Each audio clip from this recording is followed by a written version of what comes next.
Good morning प्यारे साथियों। हमारे इस प्यारे YouTube channel desire MN sir में आपका हार्दिक स्वागत करता हूं। मैं ओम नारायण आज आपके लिए लेके आया है वही जो हमारी क्लास चल रही थी उसी को आगे कंटिन्यू बढ़ाते हैं। तो हमारा जो टॉपिक था वो क्लास 10th का था और हमारा इंग्लिश ग्रामर हम पढ़ा रहे थे। तो इसमें हमारा जो टॉपिक था वो एक्टिव एंड पैसिव वॉइस का था। टॉपिक क्या था? Active and passive voice. Active and passive voice. तो हमारा ये टॉपिक था एक्टिव एंड पैसिव वॉइस। हमने आपको इसमें प्रेजेंट इंडेफिनिट बता दिया है, प्रेजेंट कंटिन्यूअस चल रहा था, उसमें हमने आपको पॉजिटिव और नेगेटिव बता दिए थे। आज हम बताने वाले आपको इंटेरोगेटिव। कौन सा? इंटेरोगेटिव। तो आप हेडिंग लगाइए इंटेरोगेटिव सेंटेंस। हेडिंग क्या लगाएंगे? Interrogative sentence.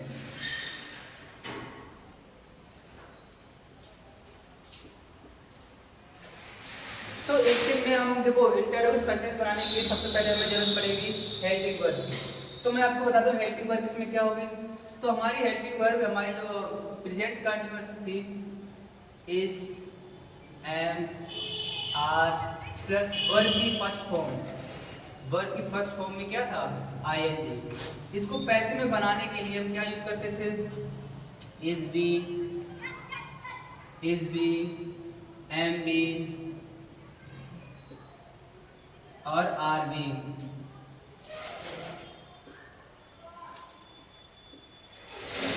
प्लस इसमें वर्ब की जो थी थर्ड फॉर्म। मैंने आपको बताया था जब तक हम पैसे पढ़ेंगे तो हमेशा पैसे बनाते समय वर्ब की थर्ड फॉर्म यूज कर जरूरत पड़ेगी, यानी हर बार हमें वर्ब की थर्ड फॉर्म बनानी पड़ेगी। तो देखिए पहले मैं आपको कुछ एग्जांपल बताता हूँ कैसे बनाना होगा।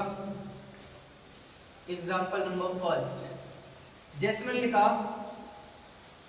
Are you playing the football. Are you playing the football, ये हमारा सेंटेंस था।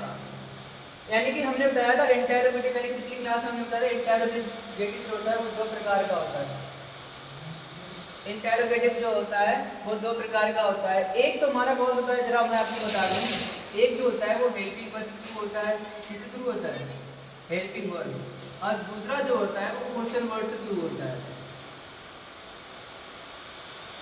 ठीक है, हेल्पिंग वर्ब मैंने आपको लिख दी है किस टेंशन पे पढ़नी है। क्वेश्चन वर्ड हमने आपको बताया है क्या क्या होता है। जैसे हमारे एग्जांपल का मैं आपको बता दूं कौन कौन से, व्हाट है, व्हाई है, व्हेन है, ईटीसी। यानी कि इस प्रकार के ईटीसी, यानी इस प्रकार के हमारे जो वर्ड आएंगे वो हमारे सेकंड टाइप यानी कि इंटेरोगेटिव के क्वेश्चन वर्ड्स होंगे। तो कैसे बनाना है? नियम वही है कि हेल्पिंग वर्ब पहले आई है तो हेल्पिंग वर्ब ही रहेगी। ठीक है, तो यहाँ कर्ता के अकॉर्डिंग यानी ये यू के अकॉर्डिंग आर आई है तो हमारा इसमें ऑब्जेक्ट क्या है? The football. क्या फुटबॉल हमारा ऑब्जेक्ट क्या है? ऑब्जेक्ट को सब्जेक्ट बनाओ, क्या लिखेगा? The football. जैसे ये यू के अकॉर्डिंग ये आर आया है वैसे ही फुटबॉल जो है इसके अकॉर्डिंग ये सिंगुलर है, सिंगुलर के साथ क्या लगेगा? इज। लेकिन फिर हमने इज लगा लिया, अब यहाँ पर बीइंग नहीं लगाना है। बीइंग लगाना है हमें जो करता है उसके बाद में, सब्जेक्ट के बाद में। तो क्या लिखेंगे? Is the football being, is the football being, is the football being. अब हमें थर्ड फॉर्म देनी है प्लेड, प्लेड बाय यू। आप क्वेश्चन मार्क साइन लगाना है। यानी कि हम पैसे बनाते समय क्या देखेंगे कि हमें इंटेरोगेटिव सेंटेंस है और इंटेरोगेटिव में ही रखना है। बस इतना ध्यान रखना है कि सब्जेक्ट के अनुसार ही हमारी वर्ब आएगी। क्लियर है?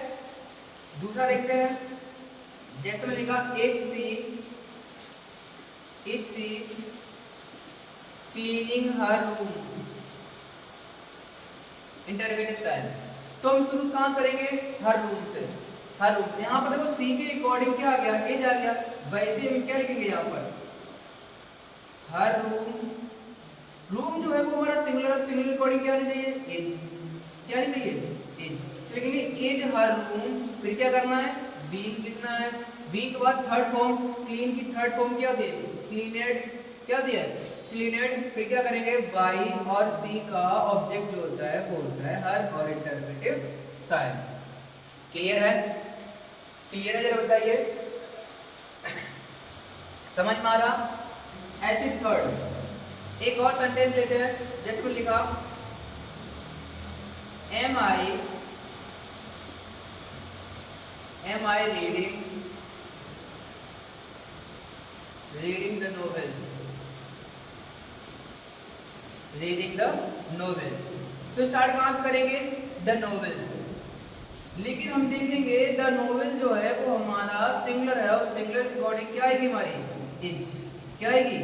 इज। इज द नोवेल, फिर क्या आएंगे? Being. Is the novel being, फिर क्या है? थर्ड फॉर्म देना है रीड, फिर बाई, और आई का ऑब्जेक्ट क्या होता है? मी। तो ये हमारे कुछ रहे हैं, यानी पहली टाइप, यानी कि हेल्पिंग वर्ब से किस प्रकार से हम बनाते हैं। क्लियर है? समझ में आ रहा? अब हम बात करते हैं दूसरे टाइप से। जैसे अगर मैं बात करूं दूसरे टाइप में बात करें तो हमें क्या करना होगा कि क्वेश्चन वर्ड हमें देने होंगे। क्या देना होगा? क्वेश्चन वर्ड देने होंगे। तो क्वेश्चन वर्ड किस प्रकार से करना है जरा हमें बताइए। क्वेश्चन वर्ड कौन कौन से होते हैं? नाम बताइए।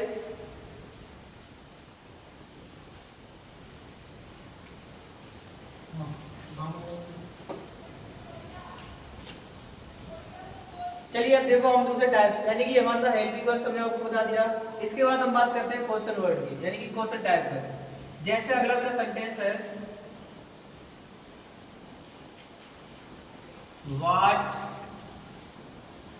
What are you buying some books.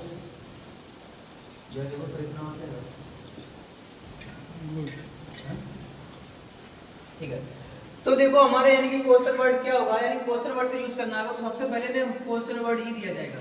और मैंने आपको पिछली क्लास में भी बताया था कि क्वेश्चन वर्ड जो होता है केवल हु को छोड़कर सारे जो क्वेश्चन वर्ड है वो ज्यों का त्यों ही रहते हैं, ज्यों का त्यों ही रहते हैं, उनमें कोई बदलाव नहीं होता। तो हम पैसे बनाते हुए क्या लिखेंगे? तो पहले लिखेंगे what.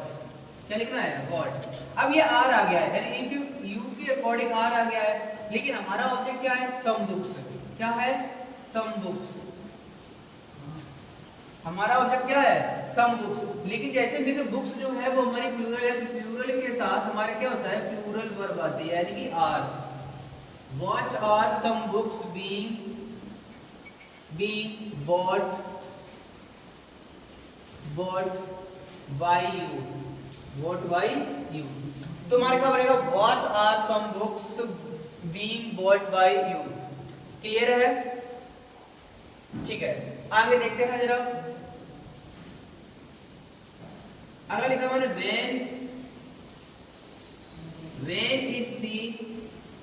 when is she reading the book। तो हम क्या करेंगे? वेन मेरा वर्ड आ गया, तो वेन को ज्यों का त्यों ही रखना है, तो हमने वेन लिख दिया। यहाँ हमारा ऑब्जेक्ट क्या है? The book. इसको सब्जेक्ट बनाना, तो ये सिंगुलर है, सिंगुलर की बॉडी क्या लगेगी? Is the book. फिर क्या करना है? बीइंग लिखना है, बीइंग, फिर क्या होगा? Read. When is the book being read, फिर क्या होगा? by, और C का ऑब्जेक्ट क्या होता है? हर, और इसके बाद क्वेश्चन वर्ड यानी क्वेश्चन मार्क साइन लगा देंगे। क्लियर है? ठीक है, एक और सेंटेंस।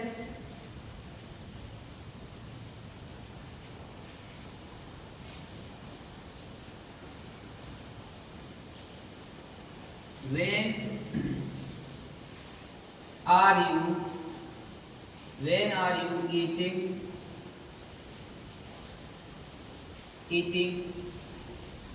the food। तो क्या करेंगे? वेन का ज्यों का त्यों लिखना है। क्या लिखना है? वेन। वेन के बाद क्या आएगा? The food. द फूड जो सिंगुलर है तो क्या लगाएंगे? Is the food. फिर क्या जोड़ना है? वी जोड़ने के बाद ईट की थर्ड फॉर्म क्या होगी? ईटेन बाय यू का ऑब्जेक्ट क्या होता है? यू होता है। तो आपने देखा यानी कि हमने सिंपल यानी हेल्पिंग वर्ब से किस प्रकार शुरू होते हैं, और इसके बाद हमने देखा कि क्वेश्चन वर्ड से कैसे शुरू होते हैं।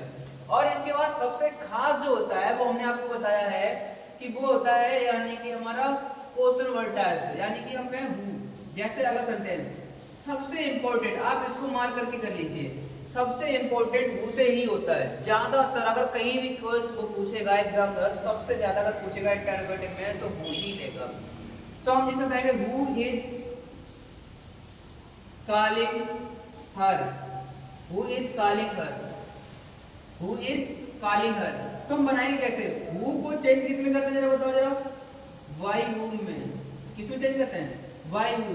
लेकिन यहाँ ऑब्जेक्ट क्या है, हर है, हर का यानी कि सब्जेक्ट क्या होगा सी, सब्जेक्ट क्या होगा सी, और सी के अकॉर्डिंग हम क्या लगाएंगे इज। तो बाय हुम इज सी, और फिर क्या लगाना बीइंग लिखना है, बी, और काल की थर्ड फॉर्म क्या होती है काल, और क्वेश्चन वर्ड है। क्लियर है, क्लियर है। आगे देखिए जरा, मैंने लिखा who is beating, who is beating him, Who is beating him? इसको कैसे बनाएंगे, who को किस में करना है, by who, किस में करना है by who। तो him का हमारा यहाँ ऑब्जेक्ट है, और him का ऑब्जेक्ट यानी सब्जेक्ट क्या बनेगा he, और he हमारा सिंगुलर है तो क्या आ जाएगा is he। फिर क्या करेंगे be, फिर क्या करना है beat की थर्ड फॉर्म क्या होती है beaten, beaten by, और beaten और क्वेश्चन मार्क है। तो इस प्रकार से हमने देखा इंटरोगेटिव किस प्रकार से बनता है, क्लियर है। तो हमने आज देखा कि कल हमारा सेंटेंस था, यानी पिछली क्लास में हम पढ़ रहे थे प्रेजेंट कंटीन्यूअस टेंस। तो हमने पिछली क्लास में हमने पॉजिटिव और नेगेटिव पढ़ लिए थे, आज हमने आपको इंटरोगेटिव बता दिए हैं। क्लियर है, सबको समझ में आ गया, ओके है ना। तो इस प्रकार से हमारे इंटरोगेटिव में बनाए जाते हैं।